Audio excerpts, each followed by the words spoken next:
Welcome to Better Business with Magic. I'm your host, Nolan Webster, where I pull back the curtain and expose the concepts of magic that can help you in your business, your personal life, be more creative, and overcome obstacles. So stay tuned.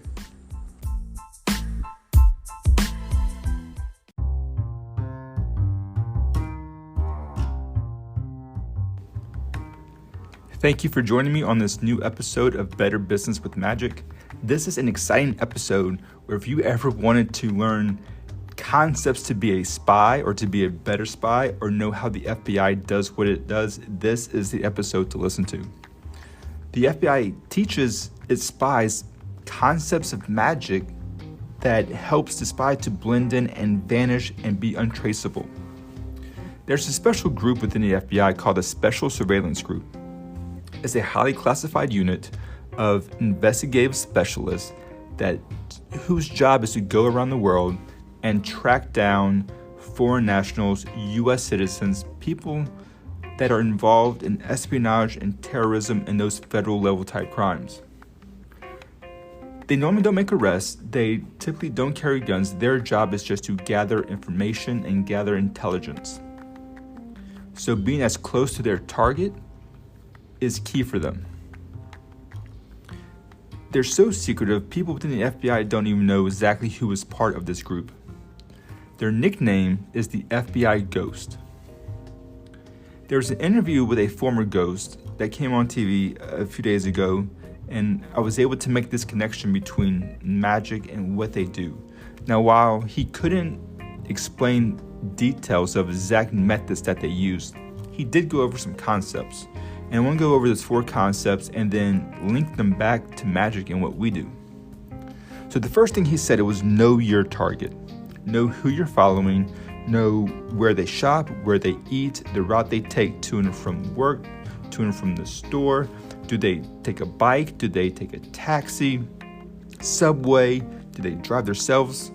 All the information that you can find out about your target, you need to know. Family, medical history, as much as you can, you need to know your target. You need to know who you're following. The next thing he said was you have to know your surrounding. So if you're following somebody in a city, you need to know all the back roads, all the ways that your target could get from point A to point B, because you don't want to lose them. You need to know the safest bike routes to take. You need to know if there's a shortcut through the park that your target could take. You need to know the subway system, so if he hops trains, you're able to follow them. Then he said you need to blend in. These spies, these group of FBI specialists, they don't hide behind corners and around buildings and peek their head out. These people blend in with everyday society. They're consumers, they act as tourists, they act as business people. Their job is to get as close to their target as possible, and you can't do that hiding behind a corner. The last thing he said was you need to be able to adapt. Situation changes, weather could change, your target may go somewhere else, make a left turn instead of a right turn, and you need to be able to adapt and adjust to that. So with those 4 concepts, I was like, talking to a magician would be perfect for the FBI in order to increase these concepts and how they marry up with what we do in magic. So the first one was know your target. For us, it's know your audience. Know who you are performing for. If I'm performing for a group of techies that work at Google or Facebook and are coders and things of that nature, they're going to approach the show from a very analytical standpoint. There are things I can do to counter that and not make them see this as a puzzle rather than just enjoying a show. If it's an older senior citizen type crowd, I may need to talk louder, slow down a little bit, maybe not tell some of the jokes I would normally tell. So knowing who my audience is, I can prepare the best show for them. Then he went on to say, know your surroundings. For us, it's being able to set the stage. For some private parties that we do, we can't control that much of the environment. We may not be able to control the lighting or have a proper stage or things of that nature, but we can know the area in which we're performing. So if I'm performing in a ballroom or a gala, I'm not going to stand at the front door where people are coming and going. where it's very distracting for whoever I'm trying to perform for. Maybe I'll sit at a table where my back's to the wall so nobody will stand behind me. Maybe a round table isn't as good as maybe if I was to sit at a square table, because I don't want somebody directly up against me whenever I'm performing for something. Maybe a certain part of the room is darker than the others. This is where people are hanging out at cocktail tables. Maybe it's by the bar area. People are kind of lingering. So that's a great place for me to go and be able to spend time with a spectator and perform some magic. They're not in a rush. They're not going back and forth. They're hanging out. However, if I'm in a theater setting, I have control over everything. The sight lines, the lighting, the sound. If I want music playing, I can have that happen. If I need lights dimmed, house lights up, stage lighting, I can control all of that. When the curtain closes, when it comes up, I have ushers that I can use to help me out as well. I'm able to block off seats. If the theater's too wide, I can block off the left and right side extreme seats and control where the people sit. So there's a lot I can control, and knowing that surrounding will allow me to perform things that I may normally not be able to, but because I know it and have control over it, I can. The next thing he said was to blend in. Again, these spies, they don't wear black overcoats with black eyeglasses and black suits. They wear everyday clothes and they blend in. They try to look like you and me in our normal everyday setting. And what resonated with me from that was everything communicates. So in magic, there's this concept of no matter how we stand, how we talk, what our hands are doing, the audience is picking that up. And a great example of this is an old magic trick called the French drop. And what it is let's say I have a coin in my left hand.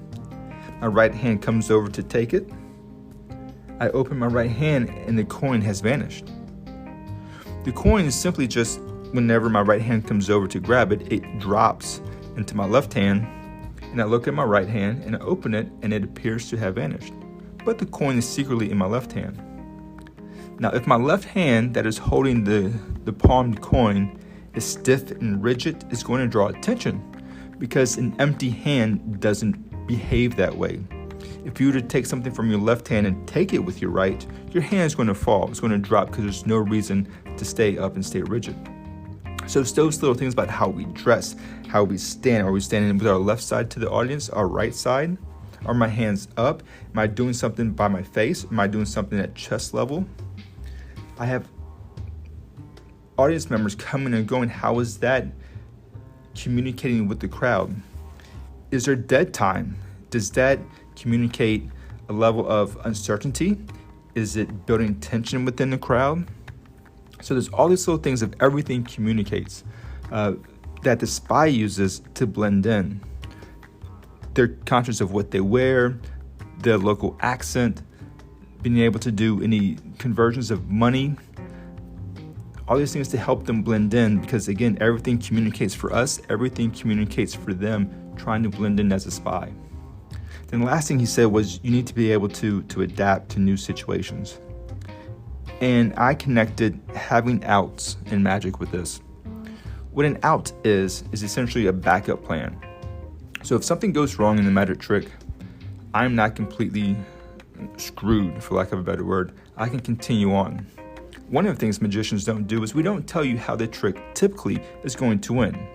Because if I tell you that this is going to happen, and then somewhere along the process I can't make it happen, then I'm out of luck. I need to come up with something else and the trick just failed. But if I don't tell you that, if I don't tell you the end, and something happens, I can change and redirect and go in a different course, and you be none the wiser that I messed up. So these are called outs. A good example of an out would be, let's say I asked you to name a card, and you said the 9 of diamonds. Now I reach into my pocket and I pull out the 9 of diamonds. Great. But having an out would be, if I took 52 cards and I put them in, let's say I had 52 pockets in my suit and cargo pants, and I had a card in each pocket, and you then named the 3 of clubs, I would be able to reach in and pull out the 3 of clubs. That's an extreme version of having outs, but hopefully that gets across the concept of having outs and having backup plans and being able to adapt as a spy to something changes. You need to be able to adapt, make a left turn when he turns left instead of right, knowing the city well enough and knowing your target enough that if something changes, you can adapt and make conclusions about where your target may or may not be going. So that's a few minutes on spending time with how the FBI uses magic concepts in spying. Hopefully you enjoyed it. If you did, let me know, leave a comment, share it, like it, and be back next week when I have a special guest coming on who's going to really be able to go into detail about some of these magic concepts and business and how they relate. It's going to be a great episode. Stay tuned. Thank you, and I'll see you next week.